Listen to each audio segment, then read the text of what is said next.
जय श्री राम गुरुजी। जय श्री राम। गुरुजी कहते हैं कि चार चार बेटों को माँ पाल लेती है, किसी के यहाँ नौकरी कर कर बर्तन मांज कर, लेकिन उन चार बेटाओं को बड़ा होने के बाद, सुंदर सी दुल्हन आने के बाद एक माँ नहीं पाली जाती है। हमारा इसके बारे में हमें समझाएं। देखो, प्रश्न ये नया नहीं है, ये तदंतर चला आता है। जब महाभारत का युद्ध समाप्त हुआ,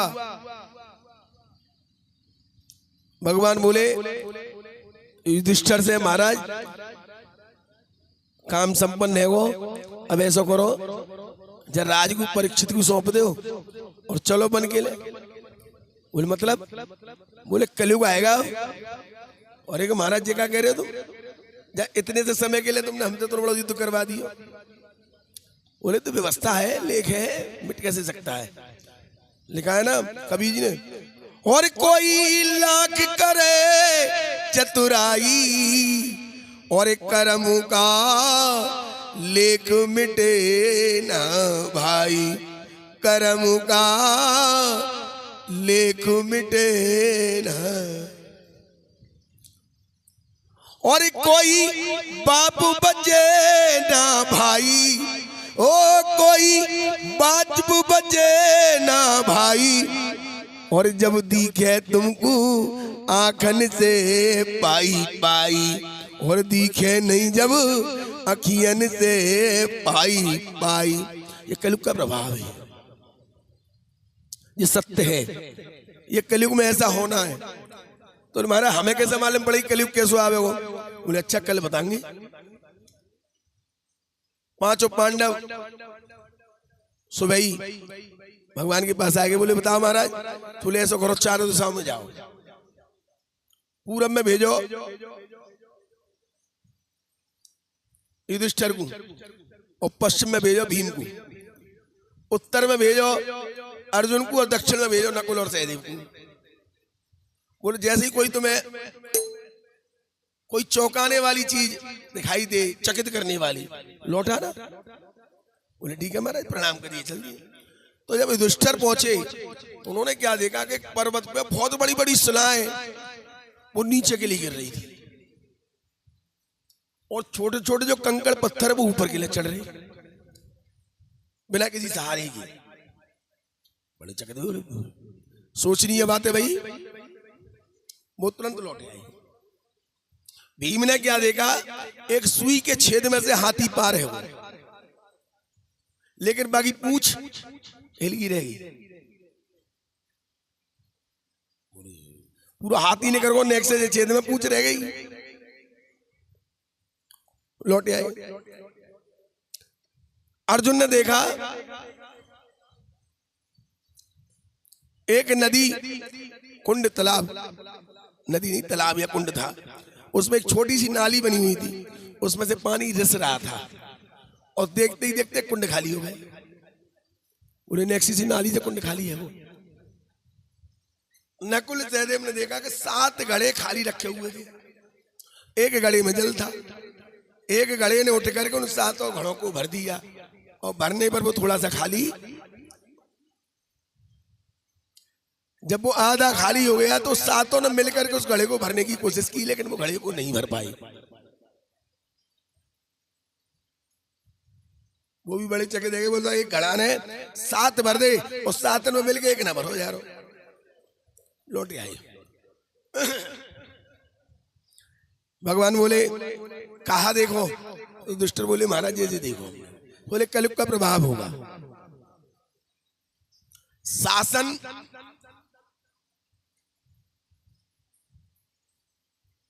ऐसी के हाथ में होगा, और सबर उनकी व्यवस्था में होंगे। मतलब कलेक्टर एससी होंगे, और चपरासी हाई कास्ट होगी, सवर्ण होगी। अच्छा,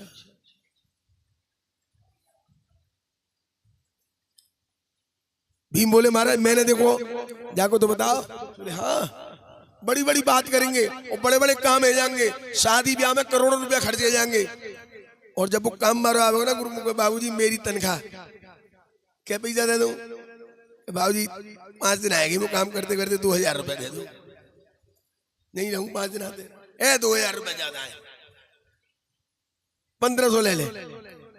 लाखों रुपए खर्च कर दिए, किन्नर आए, हजारों रुपए ले गए, लेकिन जो मेहनताना काम करने वाला व्यक्ति था उसके काम के पैसे अधूरे रहे। मतलब बड़े बड़े काम है जाएंगे और छोटे छोटे काम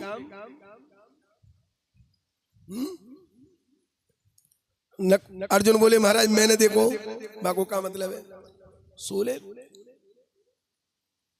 अपनी औलाद के लिए इतना इकट्ठा करो, जितना इकट्ठा करो उतना कम है। लेकिन संस्कृत में एक सूक्ति है, पूत कपूत तो क्यों धन संचय, पूत सपूत तो क्यों धन संचय। अर्थात पूत अगर सपूत है तो उसको पैसे की आवश्यकता ही नहीं, वो तो मेल दो मेला बना ले। और कपूत है तो वो खत्ती गाड़ के रख जा। खत्ती जानते हैं आप, खत्ती से मतलब सोने का खजाना छिपा के रख जाओ।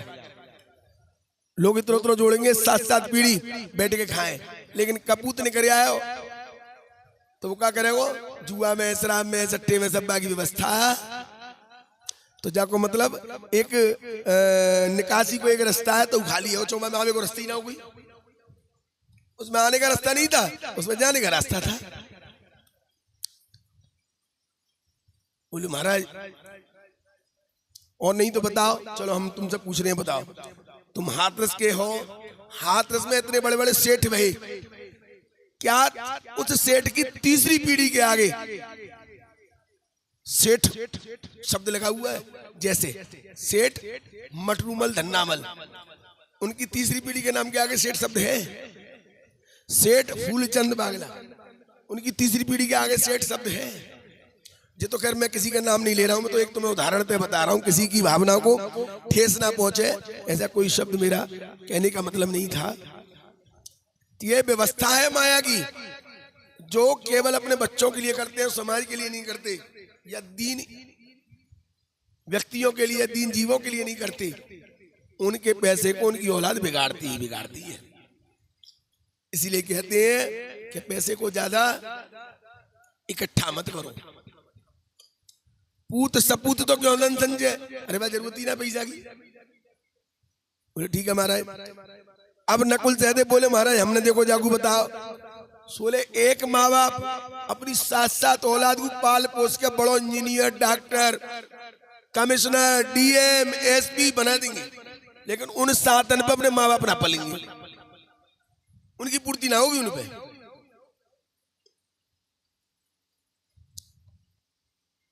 तो आपका प्रश्न था कि एक माँ बाप 4 बच्चों को पाल पोस के बना कर देते हैं और बाकी की व्यवस्थाएं 4 मिलकर के एक माँ बाप का भरण पोषण नहीं कर पाते। उसका कारण यही है, कलयुग का प्रभाव है। लेकिन नहीं, अपवाद है हर जगह, ये व्यवस्थाएं हर जगह भी नहीं है। एक बेटा है वो भी सेवा कर रहा है, 7 माना है रे। तो हर जगह व्यवस्था, कलयुग का प्रभाव देखने के लिए तो हर जगह व्यवस्था में। तो इसीलिए अगर आपका क्वेश्चन का आंसर मिल गया हो तो जय श्री राम, जय श्री राम।